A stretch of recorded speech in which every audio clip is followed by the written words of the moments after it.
Paz do Senhor, queridos, que Deus te abençoe em nome do Senhor Jesus. Seja bem-vindo aqui ao canal No Alvo. E eu já desafio você nesse momento, se você aí gosta do Pastor Cláudio, tem assistido as pregações, deixa seu like, compartilha, comenta e se inscreve no canal. Isso ajuda muito o canal a levar a palavra a ainda mais pessoas. E mais um desafio para você é comentar aí embaixo o que já tem mudado na sua vida a partir do momento que você começou a assistir as pregações do Pastor Cláudio. Isso é importante porque muitas outras pessoas também vão ser tocadas pelo teu testemunho. Vamos agora para o vídeo, então não se esquece, compartilha, comenta, se inscreve, isso ajuda o canal. Deus abençoe, bora pro vídeo.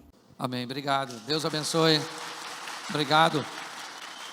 Pode sentar, que Deus abençoe a todos, ou continue nos abençoando.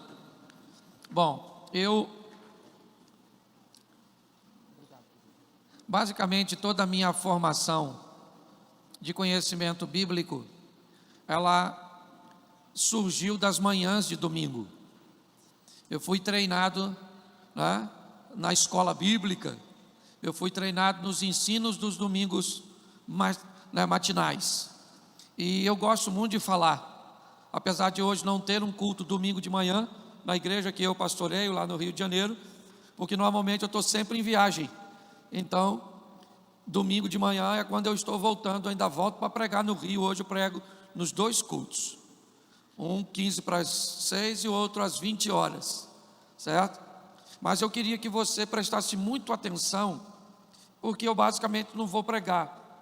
Eu vou dar a vocês informações que eu acredito que podem contribuir muito na sua caminhada cristã, que pode fazer com que você evolua de um simples crente a um verdadeiro cristão, alguém que consegue replicar, né, o comportamento instruído pela Bíblia, alguém que as pessoas podem olhar para você e até achar que não estão te reconhecendo, porque para mim isso é evangelho.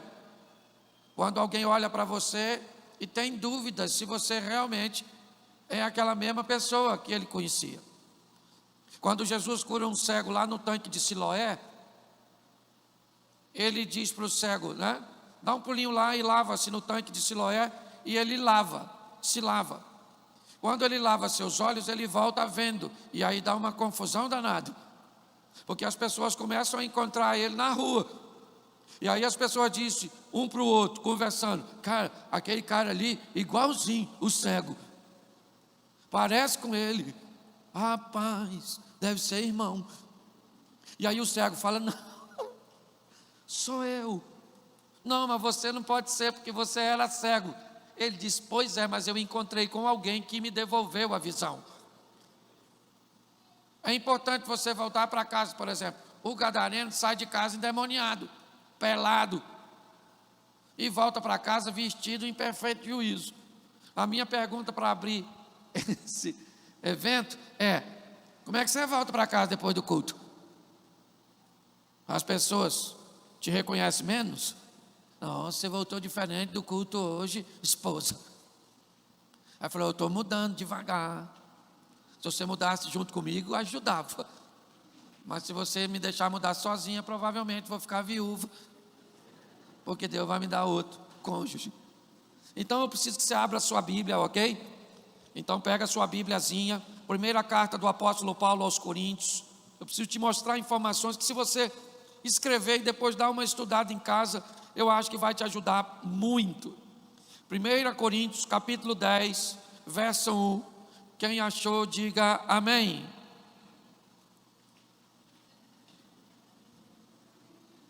Estão procurando ainda. Quem achou, diga amém. Você fala amém aqui não? É pecado? Ou vocês não gostam desse tipo de interação? Estão com sono? Então fala assim, eu vou me lascar. Para ver se vocês animam a falar alguma coisa. Bom, verso 1 diz assim, ora irmãos, diz o apóstolo Paulo, eu não quero que ignoreis, olha para mim. A abertura desse texto é extraordinária, porque Paulo ainda não disse o que quer, mas disse a importância do que ele vai dizer. O apóstolo Paulo está dizendo, gente, ei, o que eu vou dizer agora não pode ser ignorado. O que eu vou dizer agora não pode ser negligenciado. Não pode haver nenhum ambiente de distração naquilo que eu vou dizer agora. É isso que o apóstolo Paulo está dizendo. Ele atrai a atenção de seus ouvintes, Por que é? O que Paulo vai dizer que é tão importante para seus ouvintes a ponto de não poder sofrer nenhum nível de competitividade com o ambiente de distração? Vamos ver aqui. Mas a primeira coisa que ele diz é: não ignorem o que eu vou dizer. E o que ele tem a dizer é o seguinte: nossos pais estiveram todos debaixo da mesma nuvem, todos passaram pelo mar, todos foram batizados em Moisés, na nuvem e no mar, todos comeram de uma mesma comida espiritual e beberam todos de uma mesma bebida espiritual, certo? Porque bebiam da pedra espiritual e a pedra era Cristo. Esse é o verso 4. Verso 5: mas Deus não se agradou da maior parte deles e por isso foram prostrados no deserto. Se você puder marcar na sua Bíblia esse texto, talvez ele seja, sem dúvida, um dos textos mais importantes para nós, porque Paulo está dizendo assim, todos, 5 vezes ele usa, essa colocação. Todos passaram pelo mar, todos estiveram debaixo da nuvem, todos, certo? Estiveram com Moisés na nuvem e no mar, todos beberam da mesma bebida, da água que brotou da rocha, todos comeram as codornizes, todos comeram o maná, todos. Me parece que a visão e o que o Paulo quer transmitir aqui é o seguinte: pessoas podem estar no mesmo dia, no mesmo lugar, ouvindo e tendo as mesmas experiências, porém o verso 5 diz, elas podem ter resultados diferentes. Um culto que pode ser altamente transformador e libertador para uma pessoa, pode não ter significado nenhum para outra. Por quê? Porque pessoas podem estar no mesmo ambiente, certo? Mas com intenções diferentes, com atenções diferentes. Note que a proposta aqui é dizer que Deus está dando a mesma oportunidade para todos. Vamos lá. Escuro, para quantos? 12 discípulos. Ventando, para quantos? 12 discípulos. O medo, em todos os discípulos. Jesus aparece andando sobre as águas, para todos os discípulos. A que horas isso acontece? Aproximadamente às 3 horas da manhã. E agora, nesse ambiente, onde todos têm a mesma experiência, Pedro diz, eu quero andar sobre as águas. Quantos homens poderiam ter andado sobre as águas? Quantos andaram? Por que Pedro andou e os outros 11 não andaram? Porque Pedro quis andar e fez coisas que os outros não fizeram. Todas as vezes que você se predispor a fazer o que ninguém está fazendo, automaticamente você vai viver o que ninguém está vivendo. O grande problema é que nós queremos ter resultados extraordinários vivendo na mesmice. As oportunidades estão. Para quem é este culto? Para todos. O louvor cantou para quem? Para todos. Eu estou pregando para quem? Para todos. A possibilidade de ofertar estava para quem? Para todos. Vai acabar para quem? Para todos. Porque a oportunidade é assim, 2 ofertas, Caim e Abel. A oportunidade de ofertar é para quem? Para todos. 2 mulheres têm a possibilidade de deixar Moabe, ir para Belém e mudar a sua vida para sempre. Quantas vão? 1. 2 mulheres recebem aí a oportunidade de ser mães de meninos. O que acontece com uma? Mata o menino sufocado, e a outra guarda a vida de seu filho. Quantos ladrões estão na cruz do lado do Salvador? 2, um é salvo e o outro se perde. Qual é a mensagem bíblica? A oportunidade é para todos, mas nem todos vão saber o que fazer com a oportunidade.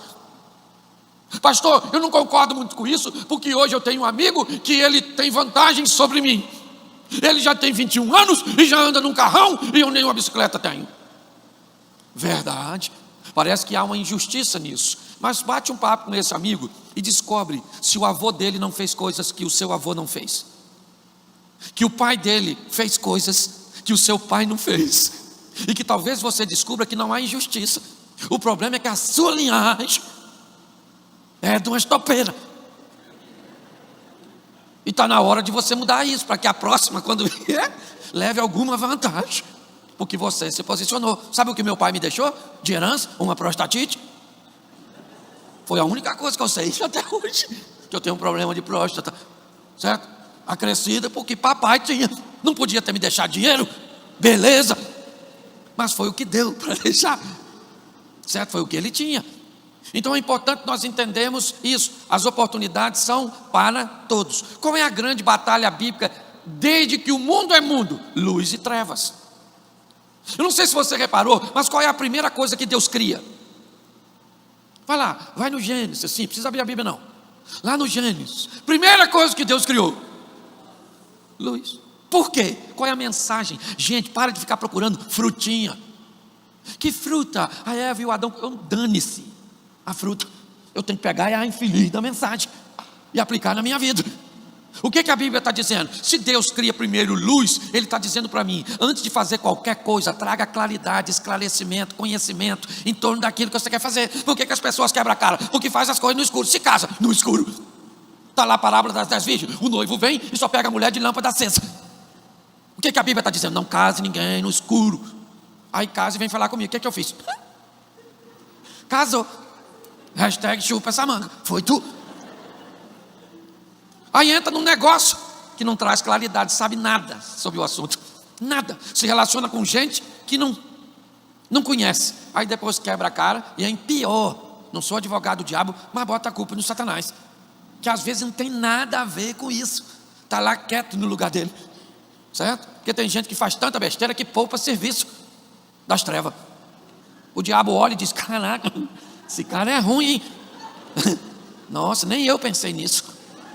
Cuidado que você pode estar rindo de você. Então preste atenção. A história bíblica, ela trabalha com clareza. Por isso a guerra do homem foi sempre essa.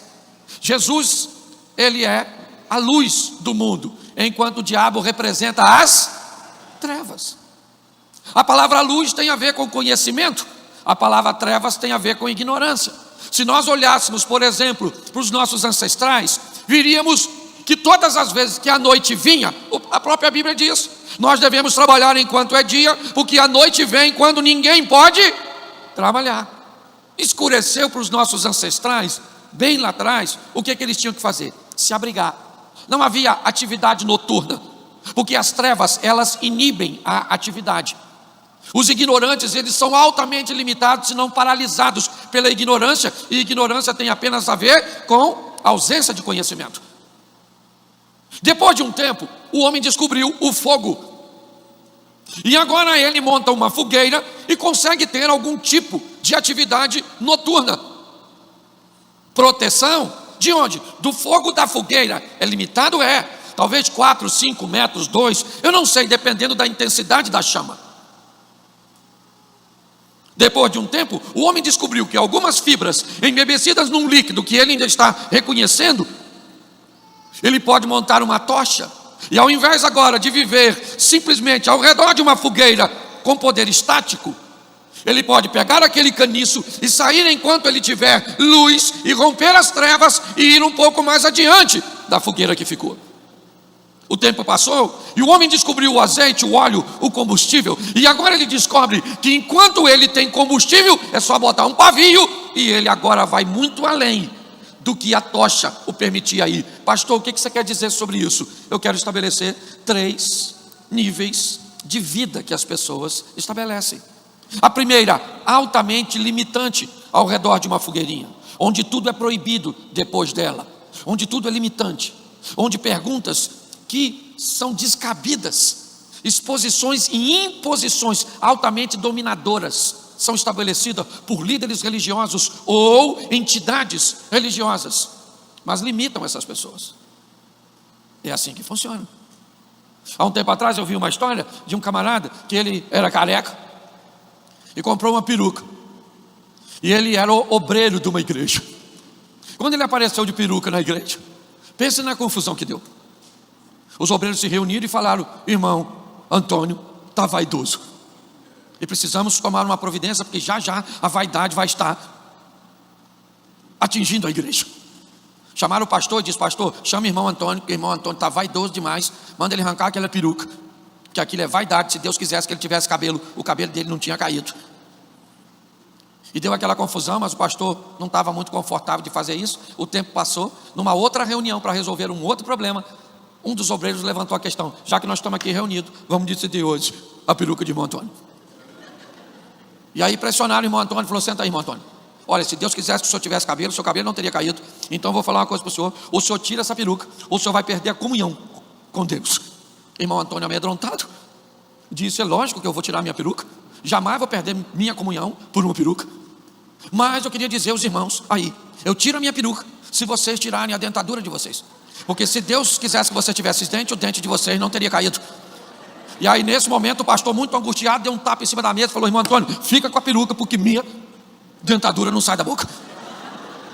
Ou seja, tem gente que vive uma vida altamente limitante, ao redor de uma fogueirinha, não pode fazer nada, não pode ir a lugar nenhum. Se esse é o estilo de vida que te satisfaz, por favor, deixa a turma da fogueira lá. Mas hoje já tem uma turminha que pegou uma tocha e vai mais adiante, está vivendo uma vidinha maneirinha, já vai mais longe, que beleza. Mas já tem a turma da lâmpada, do Edison, não é nem mais o, certo? Porque, preste atenção, saia com o seu carro daqui às 20 horas e vá para Porto Alegre. Dá para ir, sim ou não? De noite dá para ir com o seu carro? Sério? Você pega seu carro e vai para Porto Alegre 8, 10 horas da noite? E por que você faz isso? Porque você tem farol. Você só vai porque tem luz. Senão tu não vai, tu tem que esperar amanhecer. Quem não tem luz faz coisa depois que os outros já fizeram. Você está entendendo o que eu quero te dizer? O que Deus está dizendo é: eu vim para te dar luz, eu vim para te dar vida em abundância. Está na hora de você viver o incrível, sensacional, sai de perto dessa fogueirinha, tira esse caniço da mão, rompa as trevas, rompa a ignorância, vai estudar, vai trabalhar, vai fazer, vai se aprimorar, vai investir em você para você viver o melhor desta terra. E depois, aí depois você vai para o céu. Gente, abra sua mente. Eu nunca vi, talvez você tenha visto mais experiência do que eu, alguém com vida boa pedindo Jesus para voltar. Nunca. Quando alguém fala assim: Senhor, o senhor podia voltar logo, se possível hoje, conversa com essa pessoa. Está sem dinheiro, está sem saúde, está com problema no casamento, está lascado, está ferrado, tá tudo. Porque a turma que está administrando a vida bem, primeiro, gosta do livre-arbítrio. Porque só não gosta de livre-arbítrio quem faz besteira. Certo? Esse dia eu estava num culto, um garoto orando desesperado para Jesus voltar. Eu joelhado assim, e ele está falando mesmo: Senhor, volta hoje, volta logo, anseio por sua volta, volta. Ele estava tão enfático que roubou a minha atenção. Aí eu fiquei prestando atenção no menino. Volta logo, vem de uma vez, podia ser hoje. E pensa numa vida maneira, é a minha. Aí eu falei: Senhor, tanta gente para te aceitar, esse menino com tanta pressa, leva ele. Ele não quer ir? Eu não... A distância é a mesma, de lá para cá ou daqui para lá. Está na hora de nós vivermos o incrível, sensacional, extraordinário, para iluminarmos este mundo. É assim que funciona. Então, se você vive ao redor de uma fogueirinha, querido, o problema é seu. A Bíblia está assim, de exemplo de Jesus curando o cego, tirando trevas dos olhos dos outros. Esse é o propósito. Porém, eu aprendi uma coisa na minha caminhada, e é isso que eu quero. Por que é que você às vezes não tem êxito depois de ouvir uma boa palavra? Às vezes a palavra é boa, muda a vida de uns e não muda a sua. Você já notou isso? E por quê? Bom, duas coisas podem acontecer. Primeiro, a palavra pode não ser tão boa assim, que você não está recebendo ferramentas certas. Quem aqui já apertou um parafuso com a faca, levante a mão. Sério? Uma faca não é para apertar parafuso, mas era o que você tinha então você usou o que tinha no momento, mesmo não sendo adequado para você resolver um problema que tinha. Com a ferramenta adequada, você pode fazer muito mais rápido, menos desgaste, ser muito mais assertivo. Normalmente, quando eu vou treinar casais, eu explico: invista um pouco de tempo e descobrir o que é precioso para outra pessoa, porque isso torna você assertivo. Ou seja, todas as vezes que você for fazer alguma coisa, você pode sempre circular entre as coisas que sua esposa mais gosta. Isso faz com que seus resultados sejam muito melhores.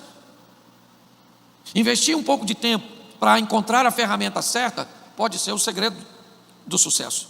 O grande problema é que às vezes ficamos olhando para a vida dos outros e achando que Deus vai fazer na vida do outro o que vai fazer na minha vida o que fez na do outro. Gente, eu conheço gente, só um cara com o perfil do Noé, mano, pode trabalhar 120 anos para fazer um troço. Eu nunca faria um troço que leva 120 anos, porque eu sou extrovertido. O extrovertido, ele precisa de resultados imediatos, porque ele perde muito rápido o interesse para fazer outra coisa. O cara tem que ser paciente, igual Noé. Como é que está nós? Está quase terminando. Já estamos aqui na metade do serviço. Leva mais quanto tempo? 60 anos. Eu já morri. Tem que ser alguém paciente. Você está entendendo? Por isso que as pessoas às vezes têm dificuldade, nem sabem quem são. Às vezes eu vejo um paciente que muitas vezes é casado com um dominador. É o maior barato. A comida chega na mesa no restaurante, os dois vão comer. O paciente que é casado com um dominante. Aí o marido come, ele é paciente. Nossa, não tá bom não. Tá bom não, né, amor? Ela fala, não tá bom não. O garçom! Ele fala, não chama não, não chama não, não chama não. Não, vou chamar, vou mandar trocar essa droga. Não faz isso, pelo amor de Deus. Porque o paciente, ele foge do conflito. Ele quer paz. E o dominante quer controle e resultado. Então as pessoas sequer são capazes de se conhecer. E pior, casa. Quer fazer sexo como se casamento fosse o passaporte para isso. Deveria ser. Mas não é não. Você que é solteiro, a maioria de nós que somos casados, ó. Está achando que está rindo de mim. Certo? Ok? Se você tem ferramenta certa, vai bem. Segundo, você pode não estar tendo resultados bons por falta de engajamento. Você tem a ferramenta certa, você sabe como funciona, você só não consegue fazer. Quer ver? Algum pregador precisa subir aqui nessa tribuna para dizer que os filhos têm que honrar os pais, que as mulheres têm que ser submissas ao marido, que o marido tem que amar a mulher. Precisa? Mas o filho honra o pai, a mulher se submete ao marido, o homem ama a esposa. E esse dia uma mulher veio reclamar comigo. Essa palavra de submissão é um absurdo. Eu falei, absurdo? Absurdo é a minha missão. Ele falou, por quê? Porque Deus falou assim, mulher se submeta. E marido ame, não podia ser só ame. Mas é assim, ame sua esposa como Cristo amou a igreja. A igreja é meio doidinha? É meio problemática? Dá problema? Eu falei com minha esposa esse dia, vamos trocar, eu sou submisso. E você me ama como Cristo amou a igreja. Aí eu vou nadar de braçada. Entende? Então o que nós estamos precisando, na verdade, é de ações que podem ser sabotadas por experiências do passado. Hoje está assim de gente que não consegue ir a lugar nenhum, porque está traumatizada com algo que fez, que aconteceu. Ah, pastor, meu pai me batia, minha mãe me dominava, abusaram de mim. Pastor, eu me deram para os outros, nem sei quem é meu pai. Menino, para com isso. Se o passado não te matou, isso significa que você tem futuro, pode ter certeza. Mas eu preciso te mostrar, porque a vida é para os valentes. Fala assim, eu sou um valente. Porque a vida não é para covarde. A vida é difícil para todo mundo, inclusive para você.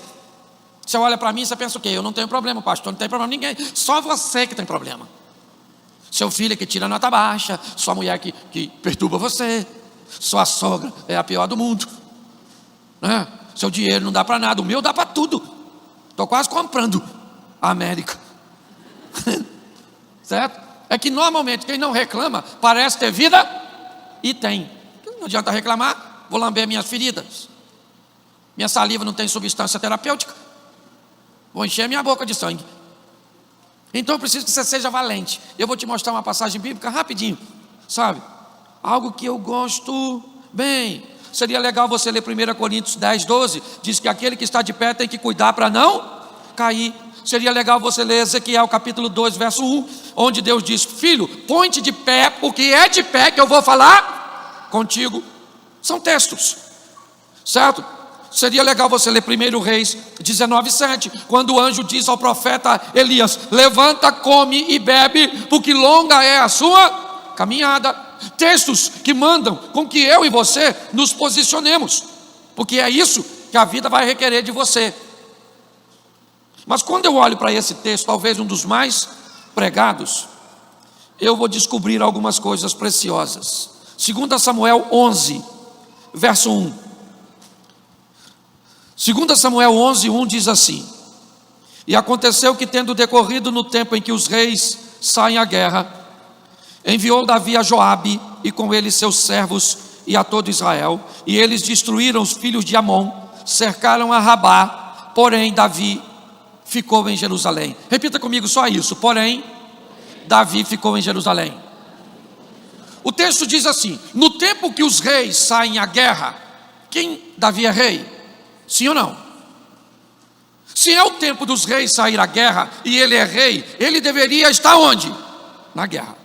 Ele não vai. Ele envia Joabe, seu sobrinho, envia todos os seus comandantes, dentre eles Urias, o Heteu, e também todos os seus soldados à guerra. Porém ele fica no palácio, ele fica em Jerusalém. Escute o que eu vou falar agora. Certa vez Davi está tentando apacentar suas ovelhas e vem um leão.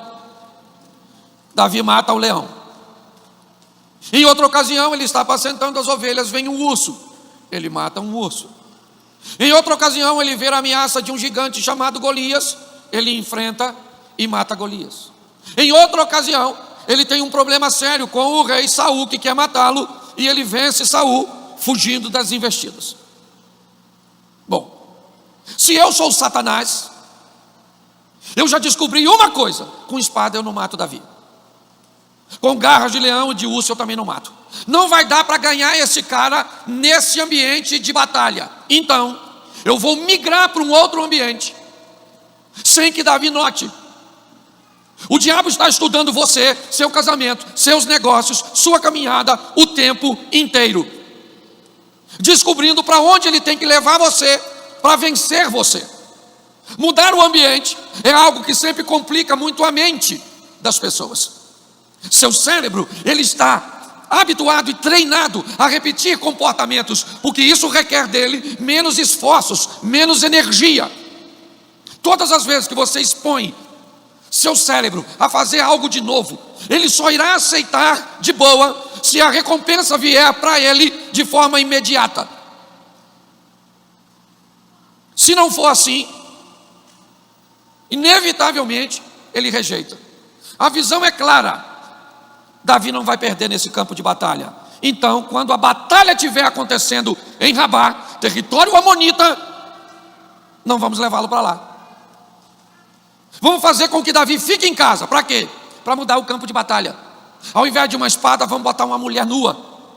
Ao invés de um guerreiro, vamos botar um desejo sexual. Vamos migrar de comportamento, de inimigos e de armas, para confundir os crentes. É nesse ambiente. O que está acontecendo em Rabá? O exército está ganhando. O texto diz, olha o que diz o texto: eles destruíram o filho de Amon, cercaram Rabá. O que tem no campo de batalha, onde o rei Davi deveria estar, tem vitória, tem conquista, tem avanço, mas ele não está lá. Preste atenção para onde, em que ambiente o diabo tem levado você, porque ele pode levar você para um ambiente altamente favorável a ele e não a você.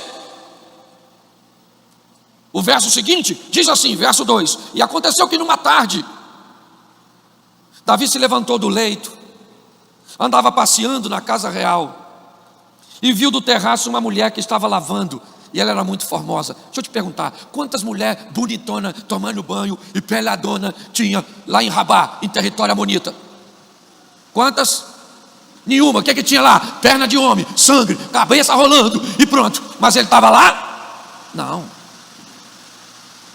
Davi não estava no campo de batalha onde ele deveria estar. Se ele não está onde deve, está vendo o que não deve, está fazendo o que não deve. Essa é a questão. Agora, nesse ambiente, sabe o que ele faz? Se deita com a mulher de Urias, engravida a mulher de Urias. Sabe o que Davi faz? Manda matar Urias pela espada dos amonitas. Tá bom? Pior não é isso. Assim que Davi sabe da notícia da morte de Urias, sabe o que ele faz? Ele pega a mulher que ele engravidou para ele, leva para a casa dele como uma de suas esposas. Que legal. Só que eu confesso que eu nunca tinha entendido esse texto, até eu ler 2 Samuel capítulo 12, verso 1.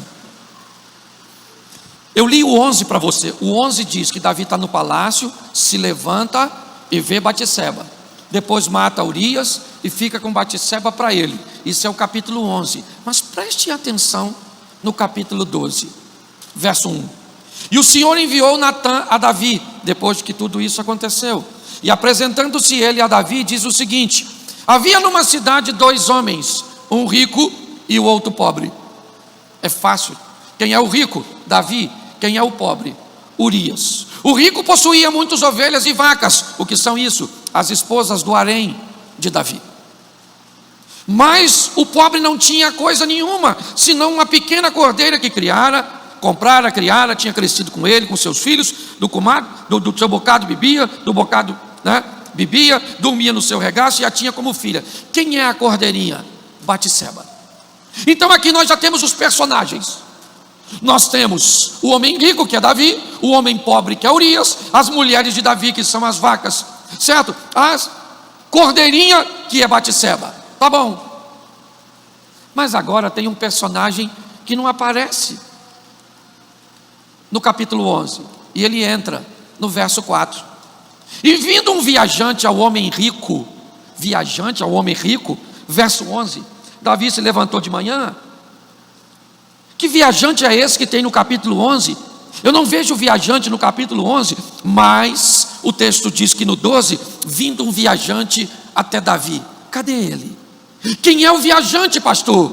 Talvez você não reconheça em Samuel, mas vai reconhecer em Jó. De onde vem Satanás? De viajar, rodear pela terra, passear por ela, esperando um lar que me receba, uma mente que me abrigue, um ministério que abra concessão para que eu possa entrar, um casamento que me dê legalidade para destruí-lo. Quem é o viajante? O viajante é o personagem invisível, que pode estar do nosso lado em todos os momentos, sem que sequer possamos sentir sua presença. Porque preste atenção que há uma mudança do capítulo 11 para o 12. O 11 é altamente carnal e o 12 é altamente espiritual. O 11 é altamente pecaminoso, o 12 é altamente corretivo. O que acontece com Davi? Ele vê Batseba tomando banho. Preste atenção aqui. E vindo um viajante, verso 4 do capítulo 12, deixou esse de tomar uma de suas vacas para dar para o viajante, e tomou a cordeira do homem pobre e a preparou para o homem que viera a ele. Gente, Davi tem 100 mulheres. Ele viu Batseba tomando banho, ele ficou excitado. Sim ou não? Tem algum problema nisso? Ele é homem, olhou para uma mulher e teve desejo. Ele tem mulheres pra caramba, todas as esposas que era de Saul passou a ser dele. A Abigail, a mulher do falecido Nabal, é mulher dele. A japonesinha Mical também era dele. E aí eu te pergunto, se ele está excitado, por que é que não faz amor com uma de suas esposas? Porque quem está com fome é o viajante. E para alimentar o viajante, não se alimenta com santidade, é com pecado. Se Davi se deita com uma de suas esposas, ele não comete pecado. Mas Davi não está se deitando para satisfazer a necessidade sua, e sim do viajante que está passando pela vida dele e pela casa dele. Olhe bem. Quando nós olhamos para esse viajante que tem fome, o pecado tem fome. Por que nós temos tanta vontade de pecar, de fazer o que é errado? Porque quando fazemos isso, alimentamos o mal. O viajante é assim. Pastor, mas isso aqui é na Bíblia. Na Bíblia é uma ova. Às vezes eu estou lá em casa conversando com a minha mulher, da conversa sai uma discussão. E aí eu pergunto: o viajante está aí, Cláudio? Está no seu ou está nela? Deve estar nela. E aí eu começo a caçar o viajante. Porque sabe o que ele vai fazer? Ele vai fazer com que eu destrua meu casamento, destrua minha reputação, envergonhe o reino. E sabe o que ele faz depois? Cadê o viajante no capítulo 12? Ele só está na fala de Natã, porque ele já foi embora. O viajante vem, faz o estrago e deixa a conta para você pagar e vai embora para a próxima vítima. Hoje está assim de gente sofrendo danos. Hoje eu lido com gente que trabalha boa parte da vida corrigindo erros do passado, ao invés de empreender coisas para o futuro. Porque o viajante veio, chegou e te impulsionou a fazer sexo antes do casamento, e hoje você tem um bebê nas mãos. Talvez você seja uma adolescente e tenha um filho de um outro adolescente. Deus vai te perdoar porque você fez isso? Sim ou não? Sim ou não? É claro, mas o bebê não. Ele quer mamar, ele quer atenção, ele quer carinho, ele precisa de dinheiro, ele precisa disso, precisa daquilo, precisa daquilo. E aí você descobre que a recompensa do prazer é dolorosa demais. Não porque você fez algo extremamente errado, mas porque você queimou uma etapa daquilo que você deveria ter feito. Quando eu olho para esse viajante, volta e meia eu encontro ele na minha vida. Às vezes num quarto de hotel, onde eu estou sozinho. Um tempo atrás eu estava passando a televisão, passou um canal daquele, assim, que é esse canal? Educativo. E aí o viajante estava lá no quarto. Falou comigo, volta lá, Cláudio, volta. Eu falava, não, vou não. Volta, Cláudio, para você ver o que eles estão fazendo. Pensa eu com a vontade de voltar. Se fosse você não tinha, porque você é santo. Mas eu ainda não estou com essa bagagem toda. E aí era o viajante, parecia o desenho do Pica-Pau. O diabo aqui e o anjo aqui. Olha, Cláudio. E aquela voz, olha, Cláudio, o viajante. E aí eu peguei aquele controle remoto, liguei, e aí a voz foi ficando fraca. Olha. Aí graças a Deus eu peguei no sono. Porque o viajante chega para destruir a nossa vida. Agora ele foi embora e deixou a conta para Davi pagar. Aí Deus chegou, isso aqui é um barato, presta atenção nisso que isso vai dar um BO. Aí Deus chegou, depois que o viajante foi embora, com Natan no capítulo 12. E primeiro, olha só, quando Natan começa a contar a história, ele diz: um homem rico, muitas ovelhas, pobre, uma cordeira, vem um viajante na casa do homem rico. O homem rico, ao invés de pegar uma de suas 100 ovelhas, ou de suas ovelhas, pega a ovelha do vizinho. O que Davi falou? O quê? Quem é esse infeliz? Natan falou, é tu. Ele falou, calma, pequei. Deus falou, fica tranquilo, através de Natan, porque eu perdoei o seu pecado. Mas vou te avisar uma coisa, Davi. Primeira coisa que eu vou te avisar: o filho que você teve com essa mulher morre, mas eu te perdoei. Segundo, Davi, a espada jamais vai se apartar da sua casa, mas eu te perdoei. Terceiro, Davi, um dos seus vai se deitar com as suas esposas publicamente, e a traição que você fez a Urias em oculto, eu vou fazer com que todo Israel saiba que você é chifrudo. Mas eu te perdoei. Mas por que, Senhor? Porque ninguém vai falar mal do meu nome por sua causa. Se você não zela pelo seu nome, eu zelo pelo meu. Eu te amo e faço de tudo para corrigir sua rota. Eu te amo e faço de tudo para que você tenha uma vida extraordinária. Mas não brinca comigo, porque eu sou amor, mas também sou fogo consumidor. Ninguém vai falar mal de mim por sua causa. Entendeu, Davi? E vaza. Nós estamos hoje, irmãos, debaixo de um ambiente extremamente superficial. Talvez um dos textos bíblicos que mais caberia hoje numa pregação seria a historinha das águas que passam pelos tornozelos, a água que sobe até os joelhos, a água que vem até os lombos, e um ambiente cujo qual só quem sabe nadar pode frequentar. Por quê? Porque Deus quer nos levar para uma profundidade. Eu nunca vi tantas pessoas com tão pouco conhecimento, tão fáceis de serem enganadas. Um camarada que anda pelado, fazendo besteira, cheio de mulher, falando palavrão, canta um hino evangélico num de seus shows e todo mundo já acha que ele é crente.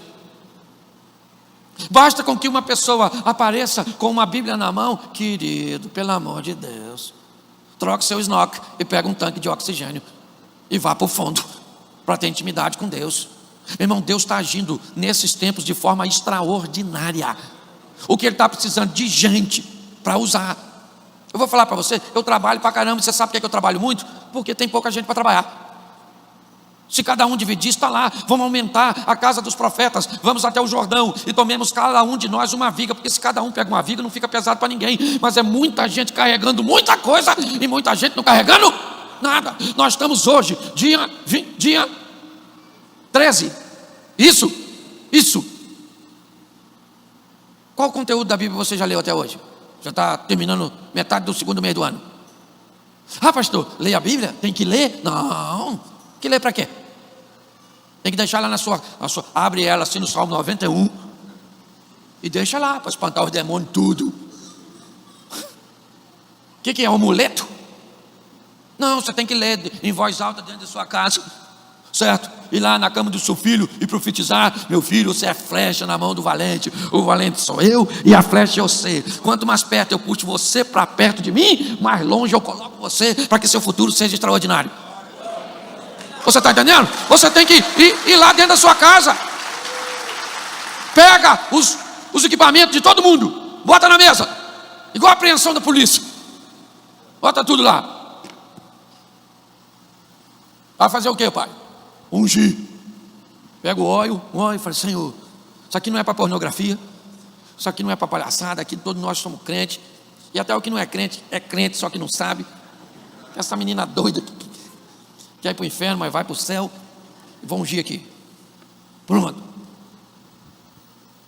Coisas extraordinárias. Nós estamos precisando de gente valente para ir num lugar e não ser politicamente correto. Ah, pastor, mas você diz que tudo é pecado, tudo é pecado. Tudo o quê? O que é tudo? Gente, nós podemos fazer quase tudo, nós só não podemos pecar. Ah, pastor, mas é muito chato ser crente. Sério, talvez porque você esteja ao redor de uma fogueirinha. Pega uma lâmpada e rompa. Deixa eu falar umas coisas aqui que escandalizam os crentes pra caramba. Eu vou falar que eu não sou pastor de vocês, depois eu vou embora. Crente pode ficar rico? Pode? Ter muito dinheiro? Sim.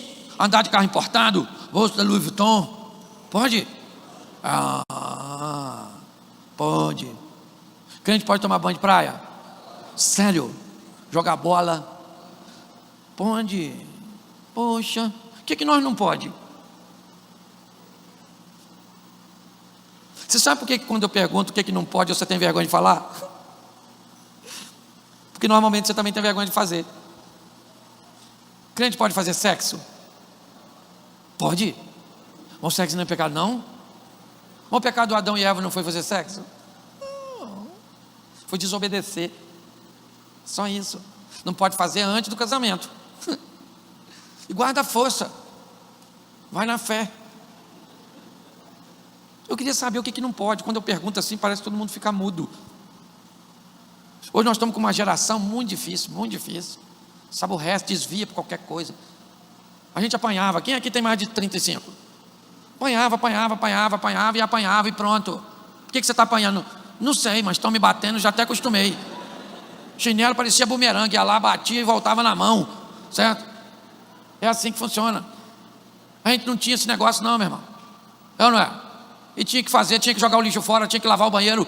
Tinha ou não tinha? Frango eu comia que dia da semana? Domingo, um pedaço só. Brincava de pera, uva, salada mista, lembra? Aqui tinha isso? Tinha? E por que você não falou que brincava? Você não fala nada aqui, né? Tudo carinha de santo. Escute só. É assim que funciona. Hoje nós precisamos de gente para dar testemunho, para ir lá fora, chegar naqueles ambientes difíceis e dar testemunho, dizer: eu sou cristão. Nossa, mas não sei o quê, você é extremista nada, eu só sou crente. Ah, mas fulano, esse dia o cara falou comigo que um homem podia casar com outro e ir para o céu. Eu falei: na minha Bíblia não pode não, mas eu respeito. Mas o pastor de lá falou que pode. Eu falei: então, quando chegar no inferno vai dar uma discussão. Pensa na porta do inferno: o senhor falou que podia, e não podia, e podia, e não podia. Aí eu imagino o diabo chegando e falando: calma gente, calma, vamos discutir aqui dentro que está mais quentinho. Chega para cá. Então a mensagem que eu quero deixar para você hoje é do viajante. Ele está por aí procurando um espaço. E às vezes vai lá na casa da gente: pastor, e quando ele aparecer na minha casa, o que é que eu faço? Aí é fácil, é só chamar o residente. Porque se tem um viajante, o viajante passa lá uma vez, mas o residente está lá: estarei convosco todos os dias até a consumação do século. Você está entendendo? O que você precisa é tomar a decisão certa. É só isso, não tem mágica, gente. Você olha para alguém espiritual, você pensa assim: meu Deus. Aliás, esse negócio, não sei, esse dia o cara olhou para mim e falou assim: o senhor é pastor? O senhor não tem cara de pastor. Eu falei: mas eu sei fazer. Estava com a minha Bíblia.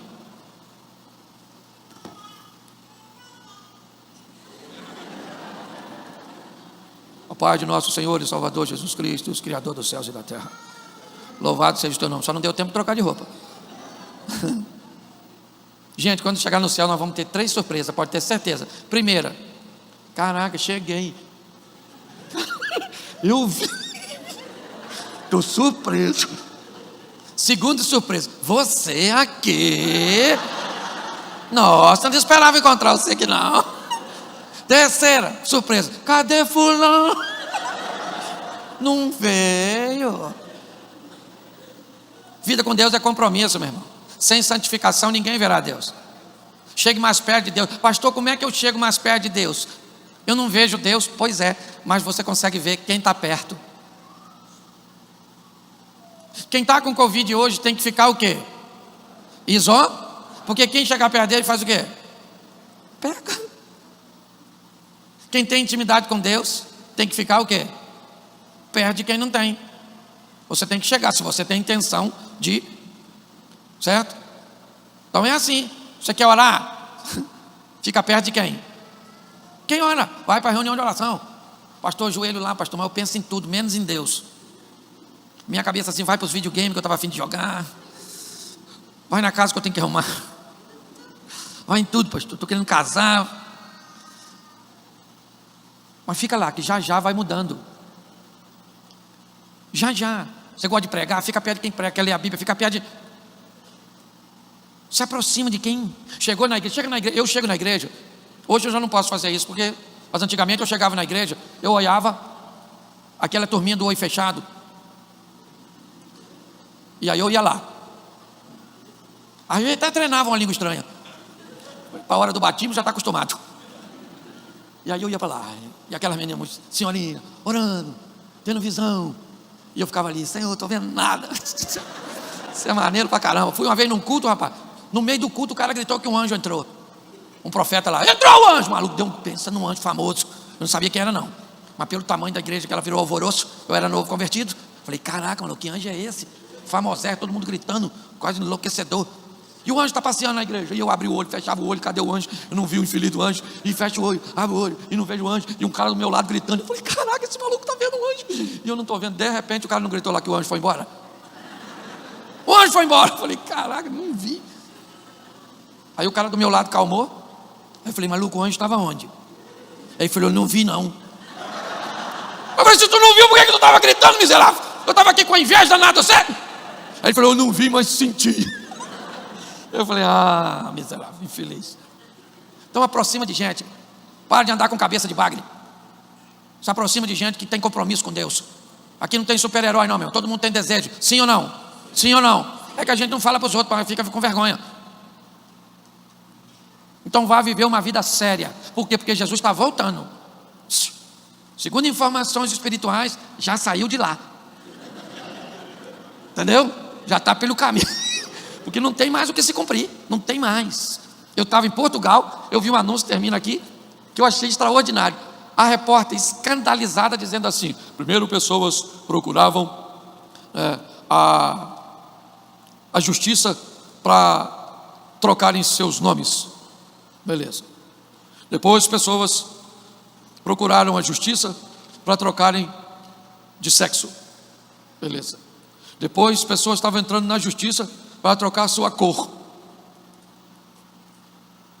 Aí um cara em Portugal entrou na justiça para pedir o direito de amputar um braço, porque ele se sentia um deficiente. Eu falei, não. O cara quer cortar um braço perfeito e estava lutando na justiça. Gente, o que nós estamos vendo hoje, só Jesus para explicar. Então vamos sair da igreja, porque está todo mundo esperando a gente lá fora, na sua casa, no seu bairro, na escola, esperando saber o que aconteceu com a gente aqui nesse ambiente, que pode nos levar para um novo nível de vida lá fora. Para que possamos fazer isso, o que vamos ter que entrar é num processo de santificação, não de perfeição, mas de aperfeiçoamento, onde a cada dia nós vamos nos tornando mais próximos, mais íntimos e melhores. É só isso.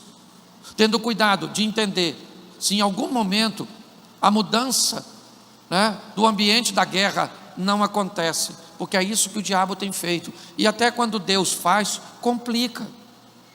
Moisés fere a rocha para sair água. Fere a rocha, caminha. Moisés, fala com rocha que sai água. Moisés, falar por quê? Se tocar deu certo. Se tocar deu certo, eu toco de novo. Por quê? Porque se mudar a configuração, eu me atrapalho. Não dá para botar Deus numa caixa. Ele não vai tratar com você da mesma forma que trata comigo. Ele não vai fazer com você a mesma coisa que faz comigo, porque nós não temos um modelo pré-concebido. Nós temos um Deus vivo, certo? E que age com cada um. É assim, a Bíblia está repleta disso. Vamos lá, temos um general, um comandante. Eu tenho um problema na minha casa. Vamos lá, general. Não. Precisa ir não, Jesus. Dê ordem a um soldado seu, a um anjo, porque eu reconheço a autoridade. Tenho homens ao meu comando. Então eu mando o homem ir, ele vai. O Senhor manda um anjo ir, ele vai. Jesus falou, beleza. Mentalidade de um militar. Jesus, minha filha está lá em casa quase morrendo. Então eu preciso que o Senhor vá na minha casa para libertar a minha filha. Que é isso? A mentalidade de um religioso. Deus vai agir com você. Preste atenção. Segundo o modelo que Ele tem para você. Você pode ficar de pé nessa manhã? Pergunta para quem está do seu lado assim: o viajante já foi na sua casa? Fala para ele assim: da última vez foi você que levou. Feche seus olhos. Feche seus olhos aí, rapidinho. Eu quero fazer só uma pergunta para você. E ela é muito simples, porque o culto está acabando e eu não vou poder ir com você. O pastor não vai poder ir com você, mas tem alguém aqui que pode. Esse alguém é o Espírito Santo de Deus. Como eu disse, pessoas estão no mesmo lugar, ouvindo a mesma coisa no mesmo dia, e podem obter resultados diferentes. Sua vida está ao redor de uma fogueira? Vá para a próxima fase. Sua vida está com um bastão na mão, vivendo ainda resultados limitantes? Acenda essa luz, porque a palavra do Senhor é lâmpada para os teus pés, para romper as trevas. Aprenda a ser sensível para entender que estar no lugar que Deus não deseja que você esteja pode ser altamente comprometedor. Foi isso. Era para estar no campo de batalha e ele estava em casa. Foi isso que o inimigo fez, nos colocando num ambiente onde nos encontramos fragilizados, desprotegidos, usando armas diferentes para nos destruir. Se nessa manhã você entrou aqui afastado dos caminhos do Senhor, se nessa manhã você entrou aqui querendo retornar, porque em algum momento você acabou se distanciando, o momento é esse. Essa é uma igreja séria, onde ninguém quer te constranger. Quem age aqui é o Espírito Santo de Deus. Mas chegou a hora de você viver o extraordinário. Chegou a hora de Deus reinar na sua vida. Todos de olhos fechados. Se tem alguém que quer tomar essa decisão nessa manhã, só se tiver, eu queria que você levantasse a sua mão, e eu quero orar por você. Isso. Levante sua mão, você que hoje quer voltar para Jesus, quer recebê-lo pela primeira vez. Você vai sair daqui acompanhado do Senhor. Me permita, por favor, eu amo gente, eu gosto de tocar em pessoas. Você que levantou sua mão, você pode vir aqui à frente para que eu pudesse orar por você? Sai do seu lugar e vem aqui. Saia, vem aqui, ó, fica aqui à frente aqui, ó. Eu quero orar por você. Isso, vem para cá.